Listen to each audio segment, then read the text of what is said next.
At ganoon din po, kalaki ang kapangyarihan ng Panginoon sa mga sumasampalataya sa Kanya. Amen? Katulad ng ating binasa. Yan po ang title ng aking sharing ngayon. Pakibasa nga po. Amen. Pananampalataya at pagpapatawad. No?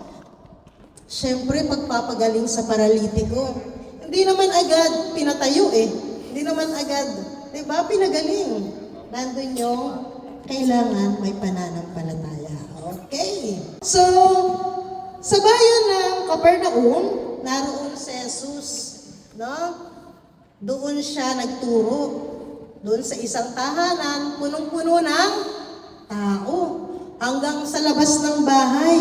No, napakarami, kaya hindi po makalapit yung lalaki, yung apat na lalaki. Ilang lalaki po? Apat ha? Tingnan nyo na po kung sino yung apat na yun sa buhay ninyo. Ha? Apat na lalaking may dala sa kanilang kaibigang lumpo. Ibig sabihin, kaibigan na. Close sila. Okay? At syempre, ano po yung sitwasyon? Ang sitwasyon po dito is, syempre, nakakita na po kayo ng paralitiko. Amen?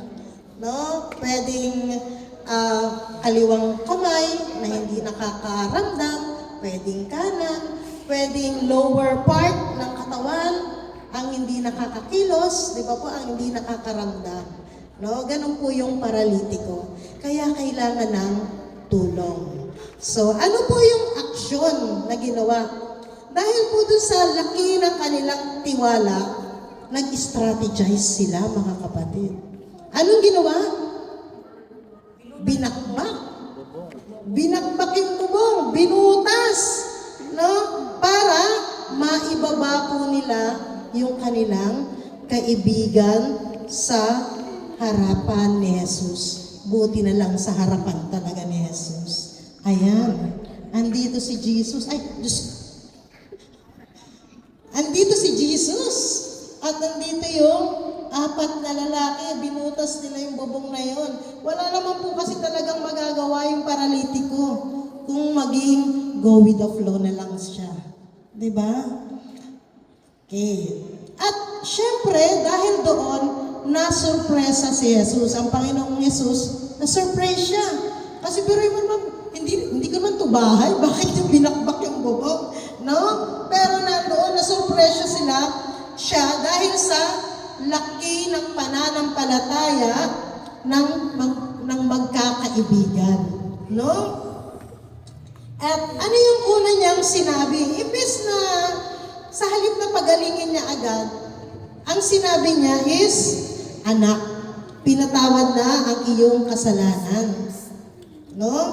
At doon nga po, nagulat yung mga guro ng kautusan. Dahil, sabi nila, Diyos lang ang pwedeng magpatawad. No? Totoo naman yun, Diyos lang ang pwedeng magpatawad. Pero hindi nila alam na si Jesus pala ay isang Diyos na nagkatawang tao. Bakit po mahalaga? Bakit ito mahalaga na magpatawad muna? Ipinapakita ni Jesus na ang espiritual na kalusugan ay kasing halaga o higit pa sa pisikal na kalusugan. Amen po ba? Naniniwala po ba kayo na kailangan po muna natin ay spiritual healing bago magkaroon ng physical healing? Amen? Amen. No, totoo po yun. Kasi marami na, kung babasahin po natin ang Biblia, marami po dyan na nagpapakita ng faith muna bago ka gagaling. At ganun din po tayo. Ang ating mga panalangin, hindi agad-agad ibinibigay kung wala tayong faith. Kung lagi tayong urong-sulong. Kung lagi tayong nandoon yung pag-aalinlangan natin. Amen po ba? Amen. Gusto mong magkaroon ng hanap buhay? Faith. Lord, naniniwala ako, bibigyan mo ako ng hanap buhay sa tamang panahon, sa iyong panahon. Amen? Lord, gagaling ako.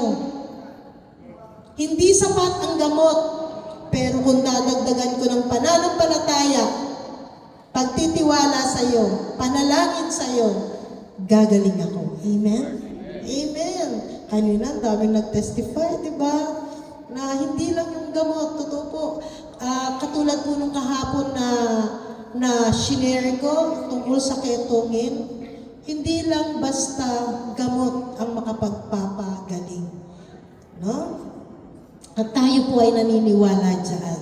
Ginagamit ng Panginoon ang doktor, ginagamit ng Panginoon ang mga gamot. Dahil lahat yan ay galing sa Kanya. Ang kaalaman na ngayon ay nasa mga doktor at sa mga scientifico ay galing sa ating Panginoon. Amen? Palakpakan natin ang Panginoon. Okay, yan. Bakit ganyan yan? Mamaya ka na. Okay. Ang tanong ng mga guro, nasaan ang mga guro? Ito po yan. Ayan. Nagtanong ang mga guro, bakit siya nagsasalita ng ganito? Ang Diyos lang ang nakapagpapatawad ng kasalanan. At ang sagot naman ni Jesus, ano sabi niya? No? Papatunayan ko, sabi niya, na may kapangyarihan ang anak ng tao. No? Na magpatawad. Mayroon siyang otoridad na magpatawad ng kasalanan. Kaya bago niya pinatindig yung lumpo, yung paralitiko, pinatawad po muna niya. At nandun yung himala na nakatayo nga. Sabi niya, tumayo ka, dalhin mo ang higaan at umuwi ka. Nakatayo po ba? Yes.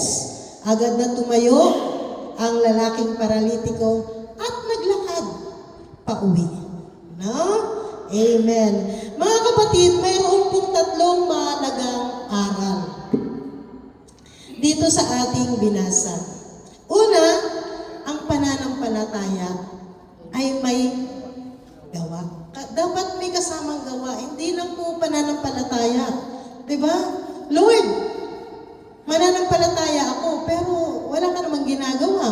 Gusto mong magkaroon ng anak buhay, hindi ka naman nagre-research o hindi ka naman umaattend ng seminar para ikaw maghanap buhay. Or hindi ka naman nag-a-apply. Di ba po? Gusto mong magkaroon ka ng kagalingan, pero hindi ka nagpa-check up. Paano pagagalingin? Hindi alam na doktor, manghuhula ba yung doktor? Kailangan may gawa, no? Ang pananampalataya na walang gawa ay patay. Alam niya yan.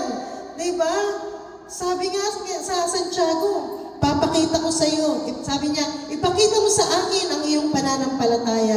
Papakita ko naman sa iyo ang aking pananampalataya na mayroong gawa. Kaya po, magkadikit po yan.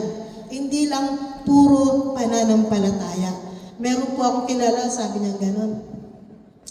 Sabi niya, basta ako, bininyagan ako na Katoliko, mamamatay akong Katoliko. Pero, kulang ang pag-aaral tungkol sa salita ng Diyos. No? Kulang. Kaya nung mayroong lumapit sa kanya na ibang pananampalataya, naging kalabaw siya. Sabi niya, oo nga. Meron sinabi sa kanya, ay mga Katoliko, sumasamba kayo sa rebulto. Sabi niya, oo. Kayong mga Katoliko, ginodiyos niyo si Maria. Oo. No? Binasahan eh. Kaya sabi niya, oo nga siya ng oo nga. Pero mga kapatid, kung tayo po, yung ating pananampalataya, isasamahan natin ng gawa ng mayroong pag-aaral sa atin sa salita ng Diyos, hindi tayo matutulad sa isang kalabaw. Oo nga. Okay, no? Mga kapatid, sa ating ebanghelyong nabasa, hindi sumuko yung apat na magkakaibigan. Amen? Mga nanay, tanungin ko nga kayo. Sumuko ba kayo sa mga anak ninyo? Hindi, diba? Kahit naman titigas ang ulo, anak niyo yan. Amen? Diba? Kahit na yung mga anak ninyo, sinusunod kayo, anak niyo yan. Amen? No? Kaya walang susuko. Ha? Walang susuko. Katulad ng mga kaibigan. Eto, kaibigan lang to. Samantalang tayo, mga magulang, anak natin ito. Diba? Hindi natin sila sinusukuan. At dahil doon sa hindi nila pagsuko, gumamit din po sila ng diskarte at lakas. Dahil naniniwala silang si Jesus lamang ang makakatulong sa kanilang kaibigan. No? Sige nga, tingin nga po kayo sa kaibigan nyo. Diyan sa katabi ninyo. Ayan. Sabihin nyo nga, kapatid, hindi kita susukuan. No? Walang sukuan to. No? At bilang mga mabubuting kaibigan, huwag po tayong sumuko. No? Tumulad tayo dun sa apat na nagdala doon sa paralitiko. Dahil dito po natin kasi malalaman na yung Diyos, ginagamit tayong instrumento para mapalapit po natin yung ating mga kaibigan, yung ating mga mahal sa buhay, palapit sa Kanya. Amen? Ayan. Palakpakan naman natin ang Panginoon. Tunay po na buhay ang Diyos. Hindi mo man makita ngayon na yung Diyos, di ba? Pero diyan sa kapwa mo, nakikita mo yan. Amen? Amen. Pagka ang iyong kaibigan, niyayaya ka sa inuman, ayan, mabuting kaibigan ba ito?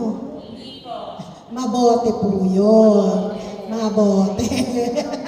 Pero hindi siya mabuti. Na? Pero ang iyong kaibigan, pagka ikaw niyayaya ka sa gawain ng simbahan, mabuti ba ito? Amen. Mabuti. Amen. Kaya palakpakan niyo yung mga kaibigan niyo na nagdala sa inyo sa gawain ng Panginoon. Amen. Pangalawa, mga kapatid, pangalawang mahalagang aral na mapupulot po natin sa Ebanghelyong ito ay mas malalim na pagpapagaling. Hindi lang po ito simpleng pagpapagaling. Pero inyo naman, talon ako dun sa ibang mababasa natin. Ang Diyos kayang buhayin ang patay. Kaya ba ng ordinaryong tao? No. Diba? Kaya mas malalim na pagpapagaling ang ipinapakita ng ating Panginoon. Hindi lamang po basta paggaling sa pisikal, kundi paglinis ng kaluluwa. Nandoon po yung pagpapatawad. Na kung saan ang Panginoong Hesus lamang po, ang Diyos lamang po, ang siyang kayang magpatawad at kalimutan. Take note, hindi lang po patawad, kundi kalimutan ang lahat ng ginagawa nating kasalanan. Amen? Dahil ganun kakahalaga sa Panginoon. Amen? Palakpakan natin ang Panginoon. Diba? Kahit na saan ka pumunta, kahit magtago ka pa, hanapin ka ng Panginoon dahil mahal ka niya. Ganun ka kahalaga sa Kanya. No? Malalim na pagpapagaling ang nais sa atin ng Panginoon. Hindi lamang po basta pinagaling ka, kundi nais na bigyan ka ng bagong buhay. Sabihin niyo po, bagong buhay. Yan ang nais ng Panginoon sa atin. Bagong buhay na kasama siya. Bagong buhay na sumusunod sa kalooban ng Ama. Bagong buhay, hindi lamang po para sa iyo, kundi para sa pamilya mo, para sa mahal sa buhay mo, para sa mga kaibigan mo, para sa kapitbahay mo, para sa kapwa mo. Amen? Talakpakan natin ang Panginoon. Hey, last! Ayan. Sino si Jesus? Ayan. Pinatunayan din po sa ating Ebanghelyong binasa na higit siya. No? Higit siya sa isang guro. Higit siya sa isang manggagamot. Siya po ay makapangyarihang Diyos na nag-aalis ng kasalanan. Yung phrase na yun, saan po natin yun naririnig? Siya ang Diyos na nag-aalis ng kasalanan. Pagka tayo nagsisimba, di ba? Kordero ng Diyos na nag-aalis ng mga kasalanan ng sanlibutan, maawa ka sa amin. Kaya importante po na tayo ay nagsisimba. Importante po na tayo ay nangungumunyon. Importante po na pinagsisisihan natin ang ating mga kasalanan upang maging karapat-dapat tayo sa katawan ng dugo ng Panginoon. Amen? Amen! No? Si Jesus ang makapangyarihang nagpapatawad at nagpapabago ng buhay. Hindi po natin kayang magbago kung tayo lang. Kung sarili mo lang ang naasahan mo. Kasi walang Diyos na kasama. Mas masarap magbago kung may Diyos na kasama. Amen po?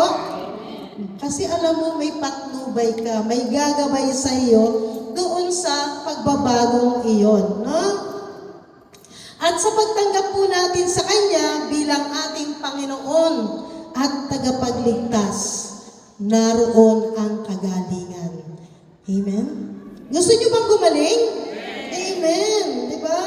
Sa pagtanggap sa Kanya bilang ating Panginoon at tagapagligtas. Ibig sabihin po nun, pagka tinanggap mo siyang Panginoon mo, susundin mo siya. Amen? Pagka tinanggap mo siya na siya ang tagapagligtas mo, gagaling ka. Gagaling ka mula sa kasalanan. Amen? Mawawala ang bisyo. Amen? Naroon yung pananampalataya. Naroon din po ang pagpapatawad. Amen? Amen. Kaya patuloy po, idikit natin lagi ang pananampalataya at pagpapatawad. No?